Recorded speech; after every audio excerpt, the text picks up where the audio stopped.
Well, hey there, everybody. So today we're going to work through Chapter 11. It's only going to be 2, so they shouldn't take too long. And this first one's going to be in metric.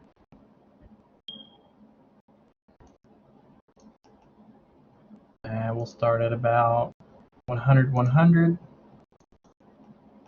Now this is the beginning of constraint, so we're going to draw it, but then we're going to actually have to constrain it together. So it does say in the instructions not to dimension it. We won't be putting annotative dimensions, but we still will need parametric dimensions. So we'll kind of talk about what's the difference between an annotative and parametric in a minute.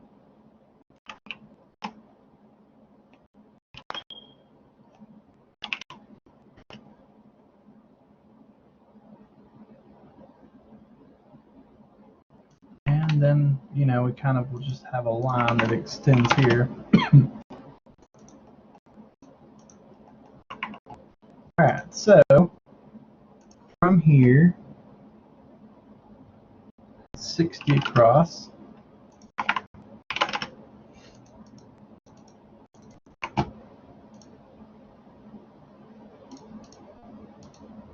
So it's a radius of 30, in other words.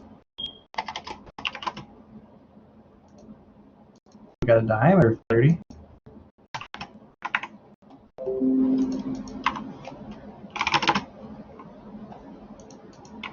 Okay, so working with parametric is a little different. So what we want to do is choose this bottom left corner to be locked, first of all. So when you choose a constraint here on the parametric tab, there's these options. Obviously the book's covered it, but don't use auto constraint.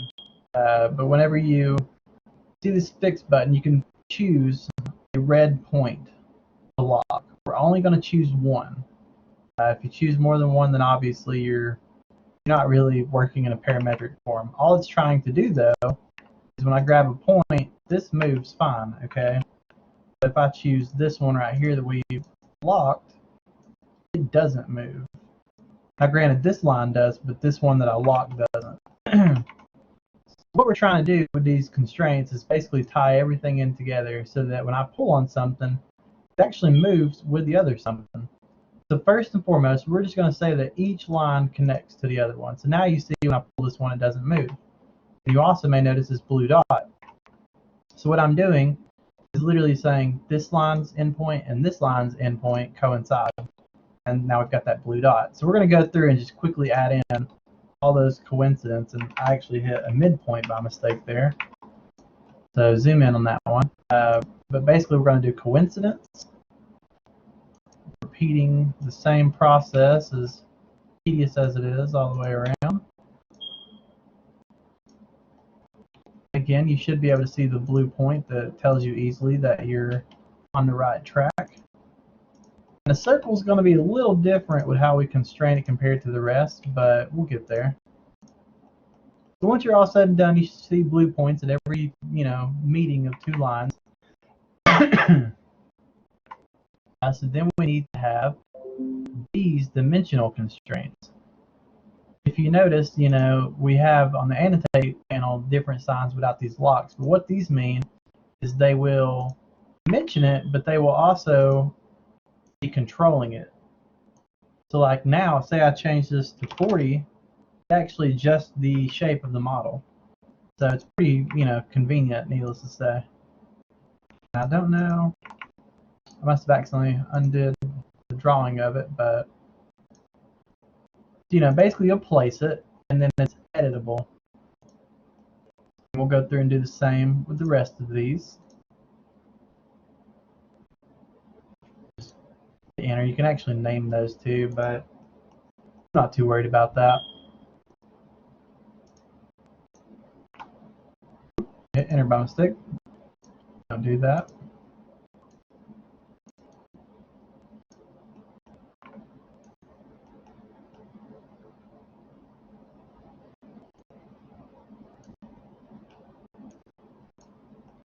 Okay, we're almost done here with this one.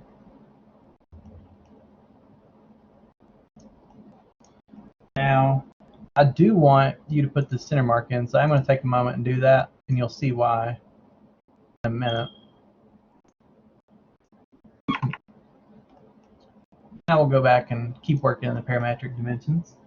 So we have a dimension of 40. I'm going to dimension to the center mark, since that's what you obviously would do anyways. So let's play with this dimension though before we adjust anything. This is a common pitfall people make. If I change it to 50, what's it doing? It doesn't keep it with it. The reason being is we need to actually make the center mark coincident to the circle as well. So now, in theory, I'm not sure why that dimension jumped that way. It probably shouldn't have. There we go. So it actually jumps the circle now like it's supposed to, for one. Then we need to also say, you probably didn't notice this at first, but this circle moved, not this one. So we need to actually set this circle center point to be coincident to this circle. I may have grabbed something wrong there. Let's see, we don't have a concentric, it doesn't seem. We do, it's listed. There it is. Okay, so make this circle concentric to this circle. So now, if I change this, we also need a horizontal constraint on the center mark. There we go. Now, granted, it deforms a little bit, as you see, but that's because we have more work to do. So this is what you're going to do to diagnose stuff. Basically, you're going to go in and just try to move it. So if I grab these circles and move them, they'll actually move. But if I grab something over here, like maybe this line, because of our dimensions, it mostly doesn't move. It does still because we need some perpendiculars, but go ahead and add them. How about that? So I grab this line and I pull it to the left and right. As you see, it does shift.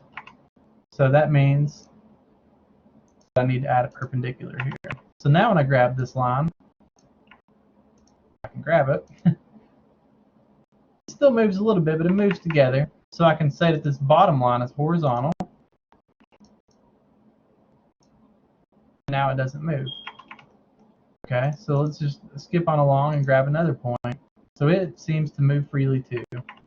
A lot of that looks to be easy to resolve by doing a perpendicular basically on each vertex. Let's just go around and do perpendiculars here.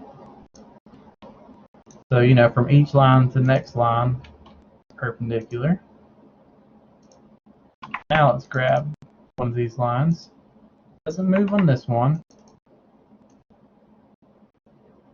It doesn't move here. I'm going to jump over because I'm pretty confident that it's not going to move. Same deal. Okay. So it's probably fine all the way up to here. Then watch what happens.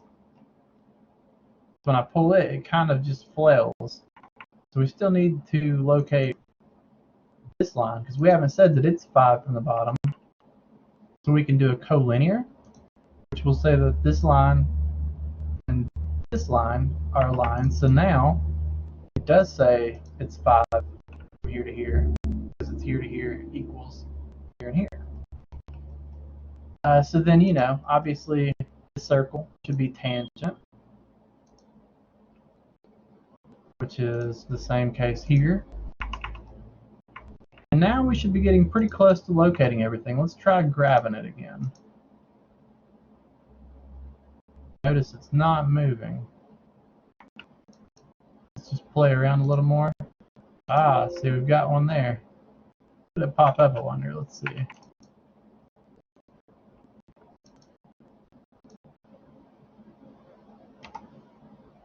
And see, it's better to have polar on if you're testing.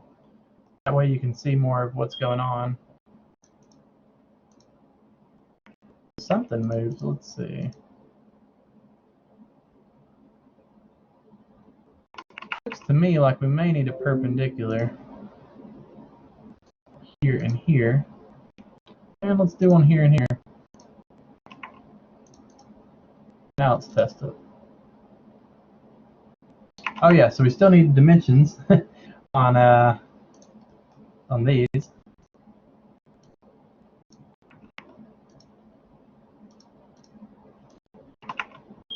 Alright, so let's try again. Basically, that's all there is to it. You know, you're just going to try to maneuver everything so that it's locked in place. And you'll see these constraints visible so that you know when you need to do something or not, you won't see anything. So it's a great way to be able to keep an eye on what you do and do not have. And a lot of times when you save it and open it again, none of these dimensions will be present. You'll have to select it to see them. But that's why, you know, it actually has a show all, hide all up here. Because like by default, you won't see them.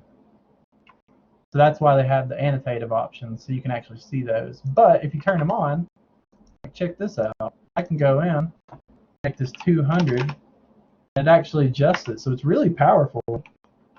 It's not as great as, you know, Inventor or SolidWorks, but it's not bad for a 2D program. All right, so let's jump on to the last one. That's going to be exercise 2. It's a 2-parter, so I guess you could say it's really the last 2. It's also metric.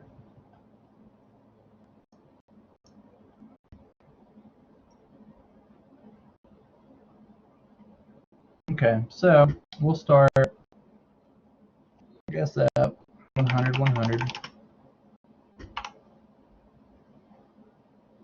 10 up. 100 over. 10 down. 10 over. 5 up. 3 over. 5 down. 10 over. Okay. And we're going to draw at the midpoint. Just a straight vertical line. 20. Do a diameter of 20. And a radius of 20. Oops. Got a little click happy.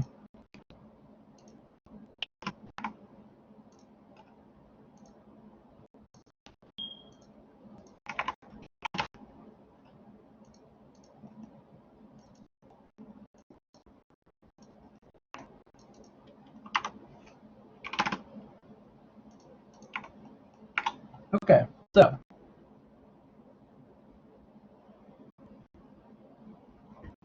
this one doesn't specify that we have to do the annotative dimensions, or we don't. So I'm going to assume that we need to. So let's go ahead and do them too.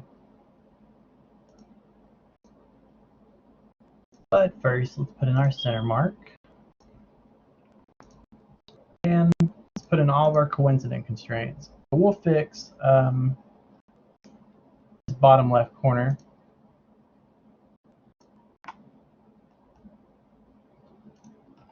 And let's get to constrain them.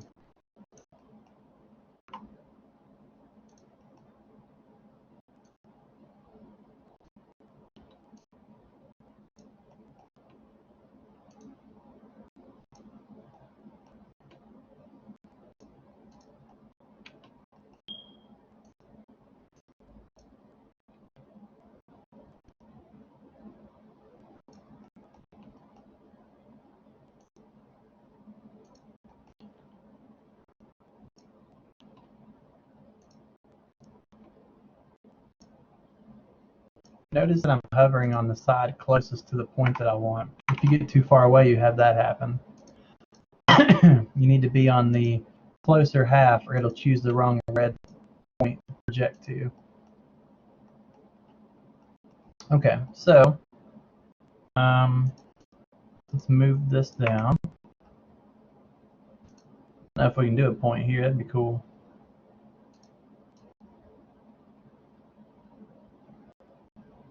It looks like not. Okay, so let's go ahead and put in perpendiculars again.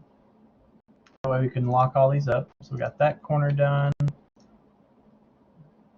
that corner, this corner, and this one. This one. And let's see, let's do a symmetry. How's that sound? So what we're going to do is say that something equals something across an axis. So let's say this line equals this line across this line. Okay, so let's do this again using this side line here on the inside. And bam. So let's see what that does. This is pretty cool. I'll tug this one. Still have a little bit of work to do. I forgot to do perpendiculars on this side. That'll be more obvious in a minute.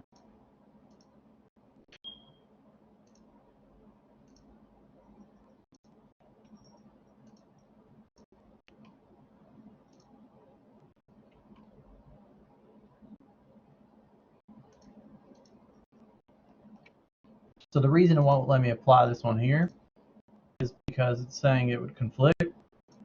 Basically, this symmetry constraint comes into play there. So anyway, I'm going to try tugging it again. It's all kinds of broken still, so I can't really show you. But basically what happens is it makes this line, when I pull it out, it pulls this one out too. Vice versa, it does that. Same with this one.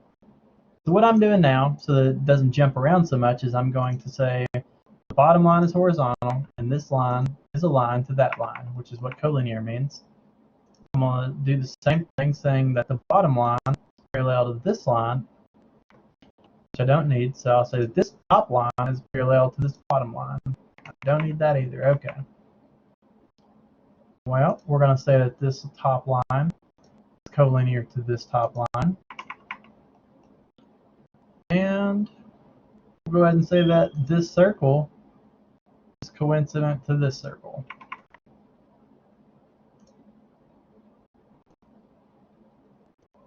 So now you see, although terribly, when I shifted this, it did shift that as well. We're getting somewhere. Only the middle part blew up. So now we know we need tangents. So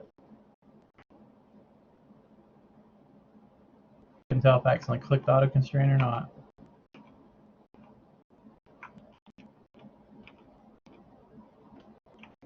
Just gonna undo just to be safe here. Okay, so do your tangents. What's funny is instead of doing that tangent, I can also do another symmetry. So I'm gonna go ahead and do that. You know what? It did not take my selection. First object, second, and symmetry line. Okay, so now let's grab it. Okay, that's not bad. Not bad. Okay. So now let's put in our dimensions.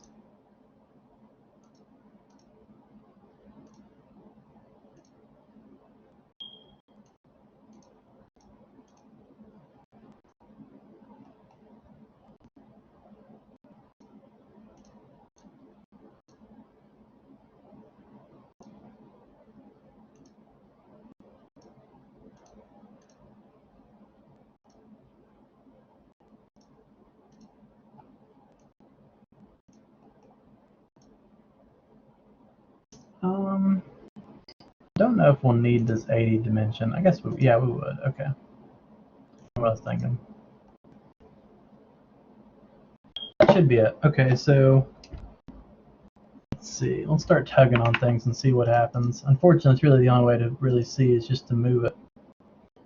Alright, so put polar on, see if it'll flail around. Just grab a few points.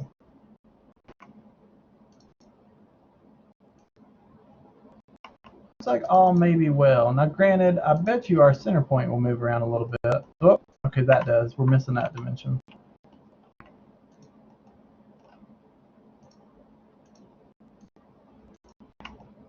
Okay, take two.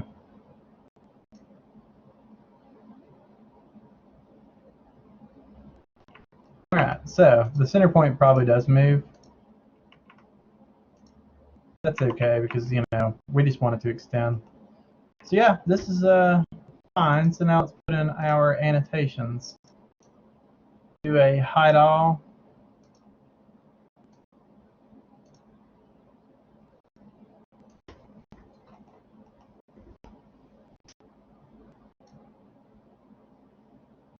You know, there's got to be a way to turn off these constraint visibility too. Yeah, hide all, hide all. So you got to choose dimensional hide, geometric hide. Now that they're out of the way,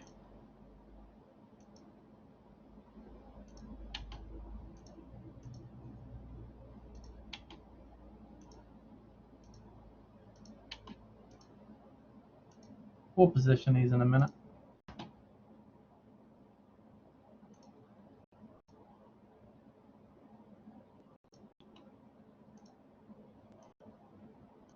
Always been a big fan of just slapping in all the dimensions, going back and editing later and adding in all the things that I may have not had to begin with formatting wise. Okay, so put in the parentheses.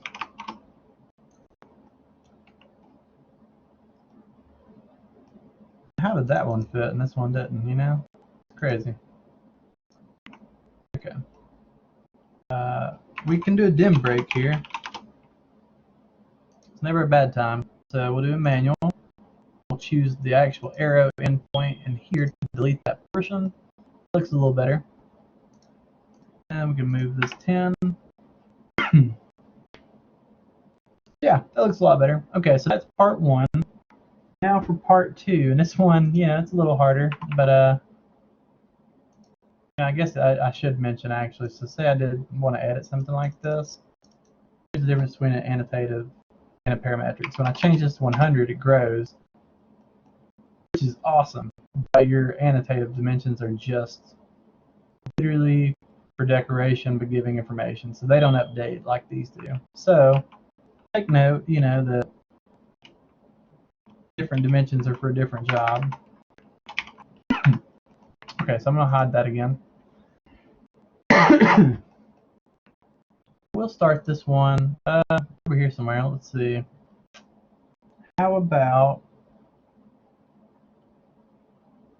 let's do 300, 100.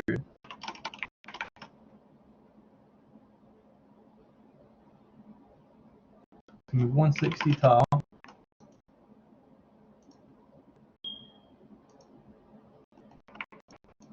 You know what? It's a little tough to do there. Let's do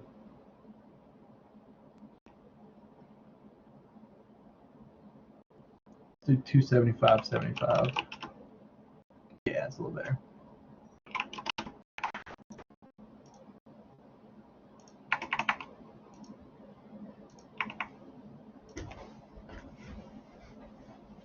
Okay, so we've got a lot going on here. A lot. Where to start? Where to start? Let's do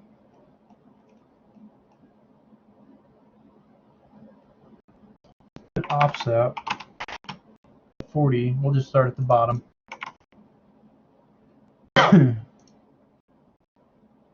Granted, 40 is half of 80.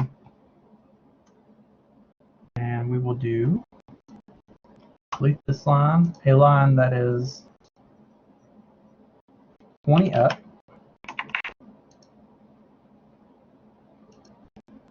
We'll do a radius circle that's 20.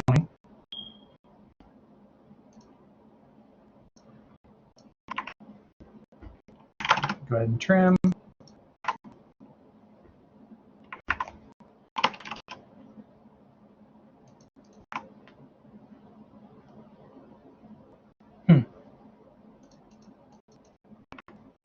So then we got 30. Do offset of 85.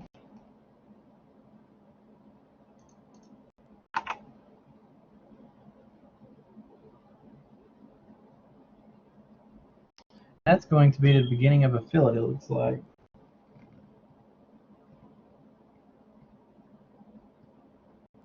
Oh, you know what? It's to the center of the circle. It's just not obvious, which is also the same as the beginning of a fillet, technically. Okay, so kind of a silly way to go about detailing it.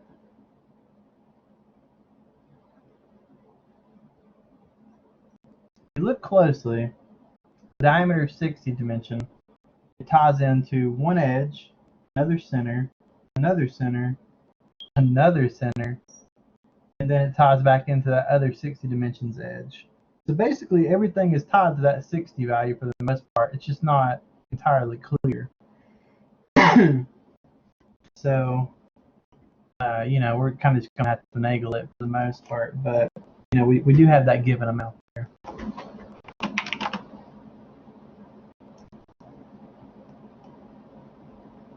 Whoop, That should have been 20.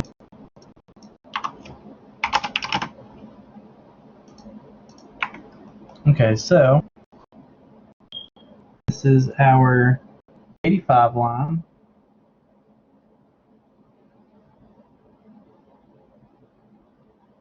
It's a radius of 5 circle.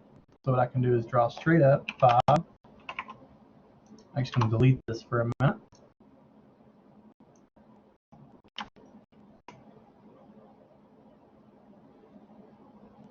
I stand corrected.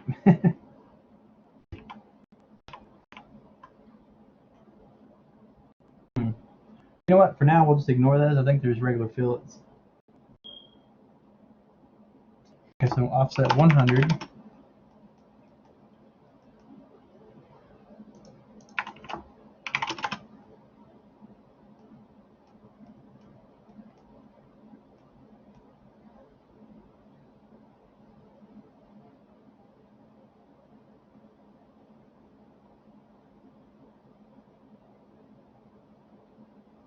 Man, this is a silly way to go about this. It really is. I'm just going to ignore that one completely for now.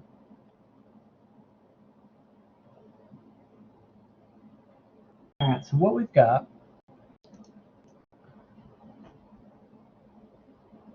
right there is our 30 line, which is going to be the center point.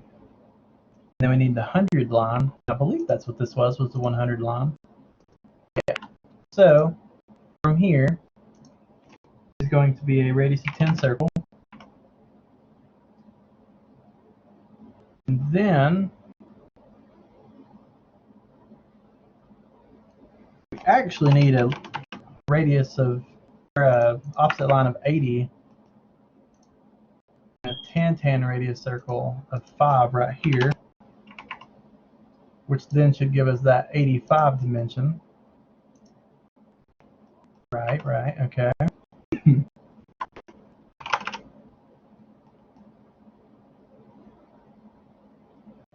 So we'll trim this portion off. And we'll add this other fillet right here in a minute. Let's just try to simplify this a bit first.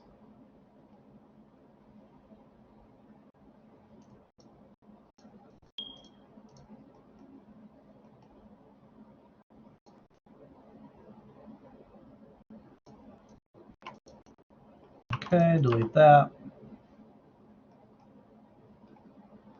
Yeah, you know what? We can go ahead and put this 3 in.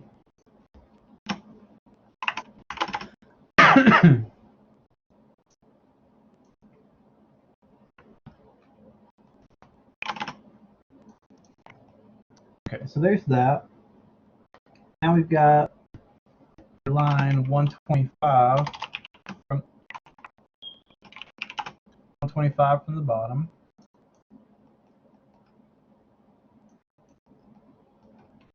Okay, and that's going to be also at the 60 line. It's a radius of 15.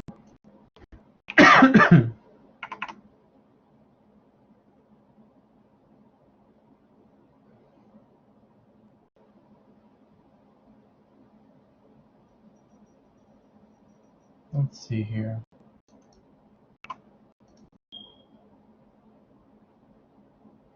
So it looks like we'll have a random fillet right here as well.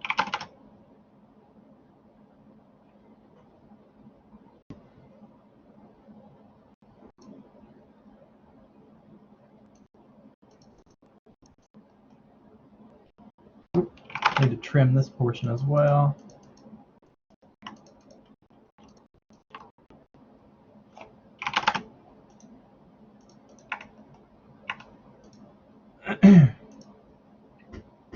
This one's going to be 10.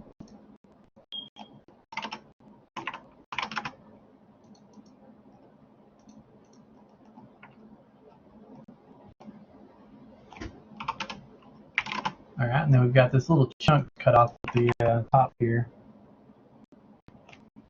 It's 40. Well, we need a line. 40 from the top.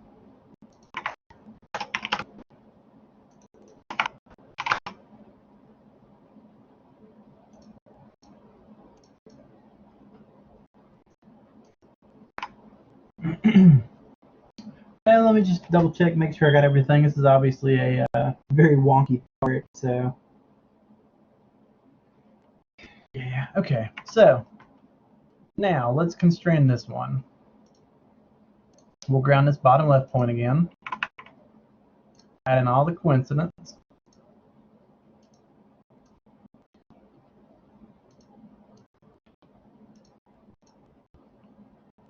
Did the midpoint again. Guilty as charged. And I'm going to add in tangents while we're here.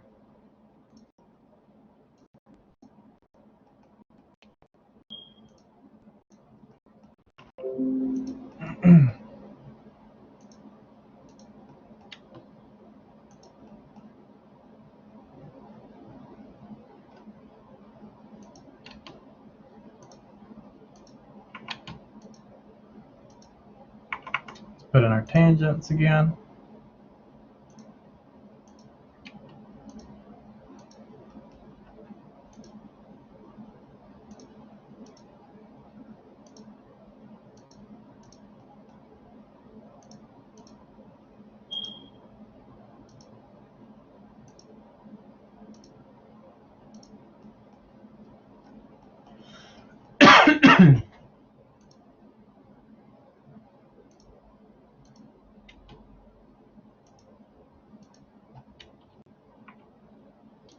Do our tangents. Cannot express enough how important those are. This thing will blow up pretty quick if you ain't got them.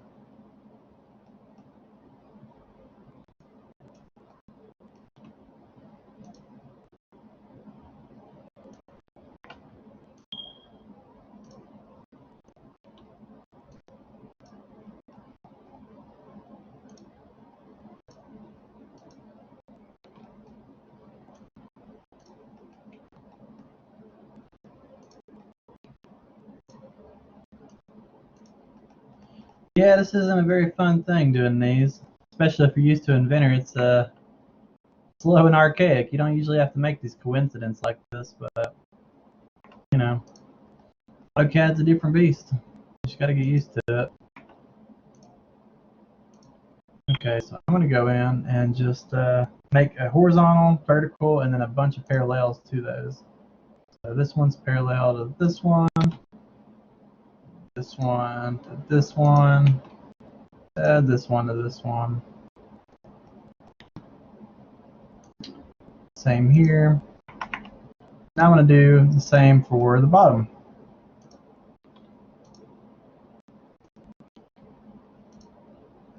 Any place there's a horizontal line.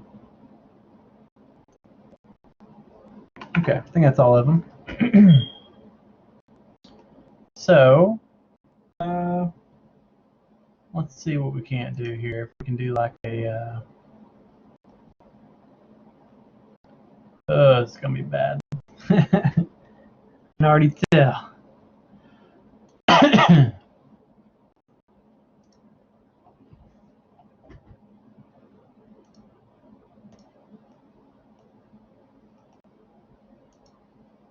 Okay, so I'm gonna put in this third center mark that they ignored in the book. Let's go ahead and constrain it in.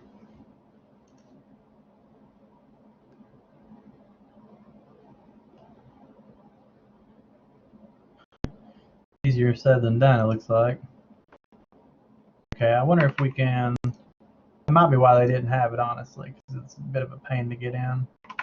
That's okay. We'll delete this one because it's an arc. I don't see why this one would be any different, really.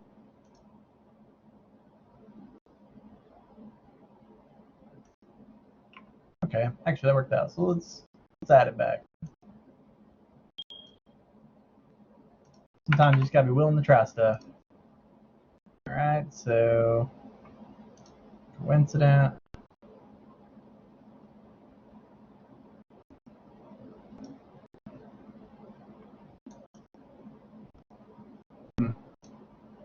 Okay, something weird happened there.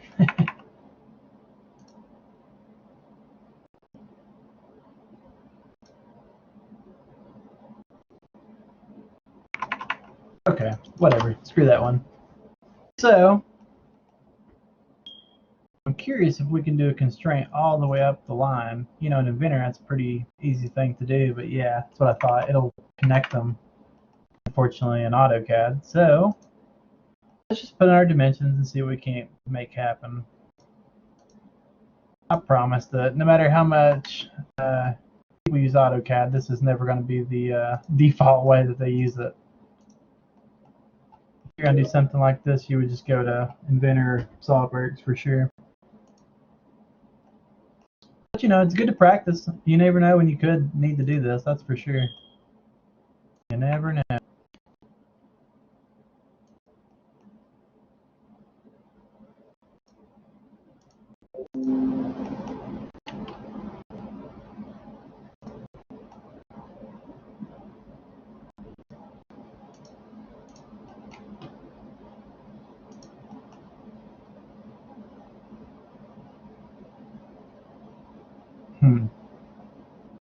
Sure doesn't like the center, does it? Keep fighting with his darn dimension.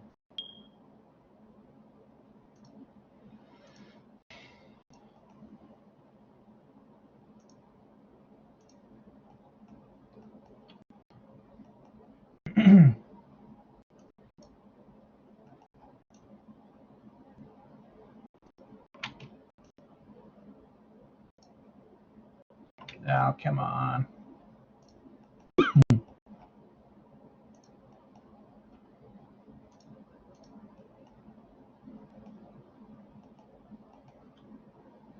Okay, so then we'll do this one.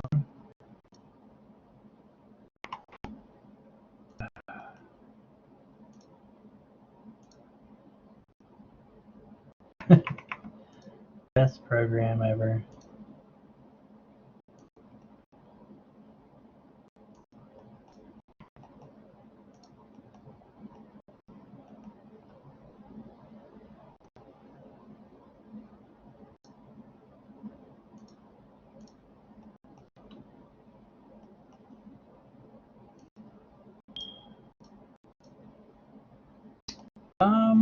Let's see. Put collinear here.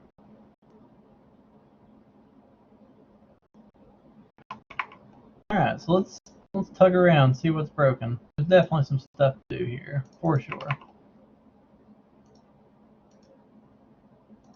Sometimes it's hard to grab the lines. Okay, so as expected, that circle does flail. Not surprising, but that may be it so far. We need a height here, it looks like. And that's just because I forgot to put it, so that one's an easy fix. So let's do that. Okay. This circle, we need a way to align it. I don't think you can do points, unfortunately.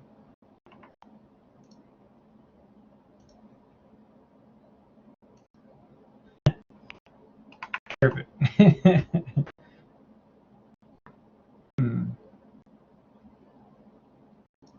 What we might be able to do is move the center point up. That was unexpected.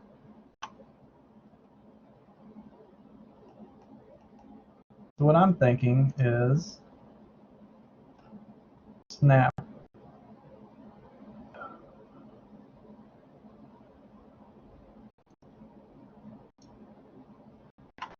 Oh my goodness, this thing is like the worst.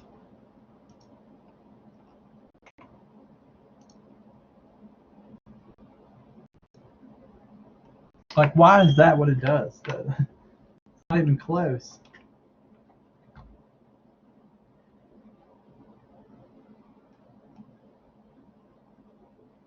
Honestly, I think what would be easiest here to locate it, just give it a dimension. You know, like, obviously this doesn't want to cooperate. Just need to say that it's, what was it? 20? Yeah, 20. Okay, so we had a center mark over here that just disappeared because, or it spun around, so we deleted it. So it should move freely, unfortunately.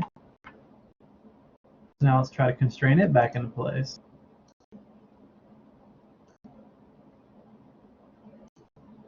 Perfect. Perfect.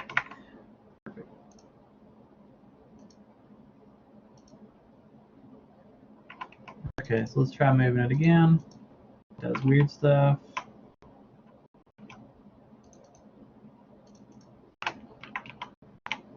Really hard to undo.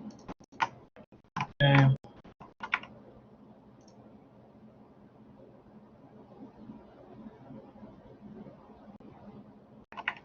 Honestly, in my opinion, I think it's actually harder to have the center marks. I think we should just not have them here. So it's sad, but well, this one we do need. Come on. This one we need, but let's not have this one. Okay, so let's move it. It's a horrible thing.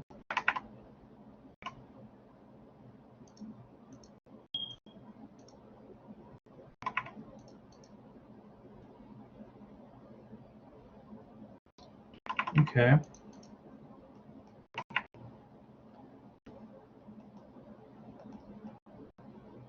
It's because we're missing a dimension.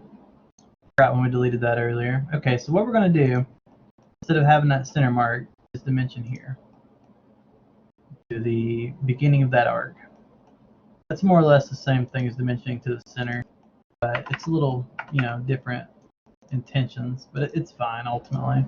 Okay, so what we're missing now is dimension for these.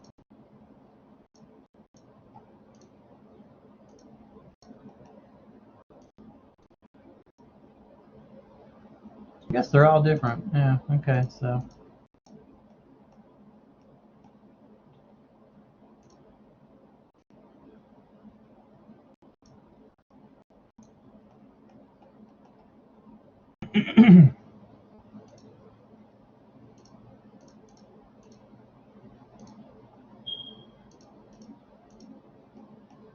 Alright, so now that we've got all that stuff in there, let's try one more time. I hide it because it's getting a little convoluted, but dang it. Okay, perfect. So we see we still got problems in this one rounded area, but let's see if anything else moves.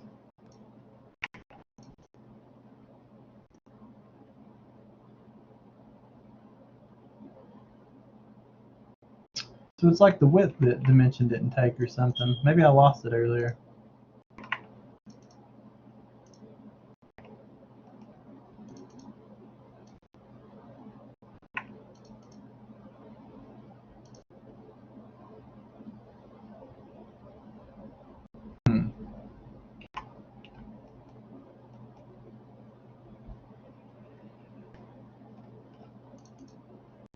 I missed a horizontal line earlier.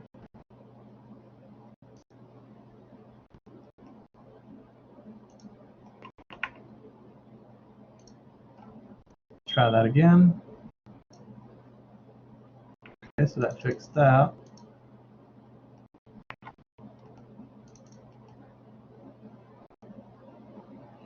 And it looks like we're missing a width there. Alright, so let's turn everything back on.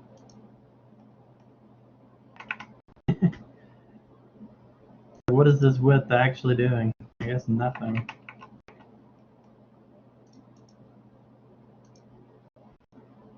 Literally nothing. Cool, okay. Note to self. Dimension useless.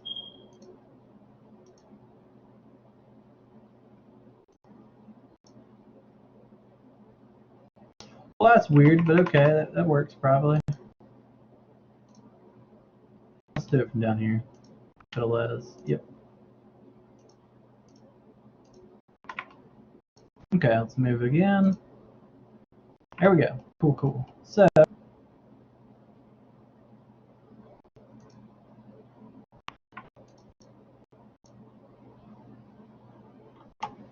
actually fixes this one up here too. Okay.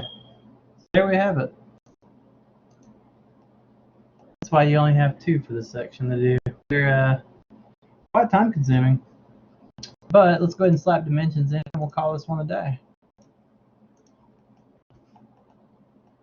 You know, you could do a symmetry line and all that, but I'm more than happy with just doing a radius here. So that's what I'm going to do.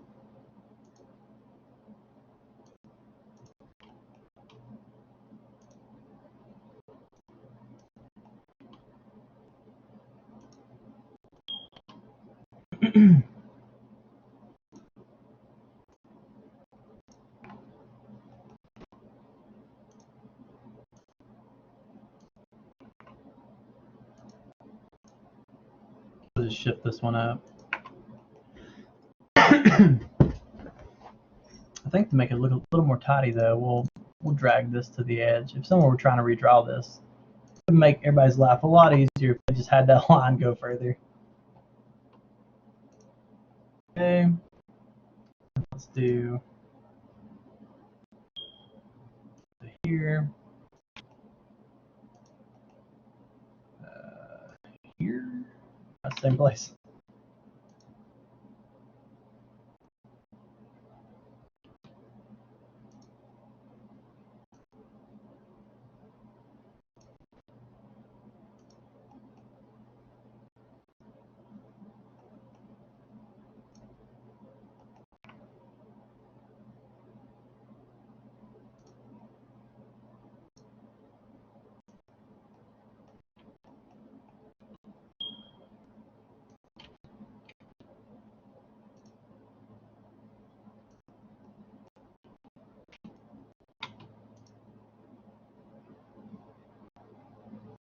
And we'll leave it there. That's fine.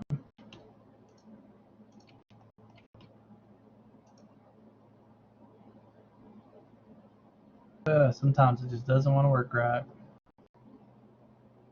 That's fine. There we go. Dadgummit. We'll just leave it. It's cool.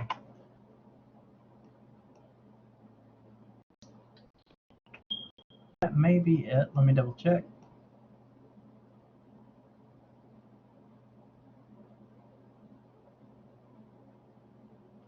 Sure is. All right. Well, thanks for watching, everybody. See you next time.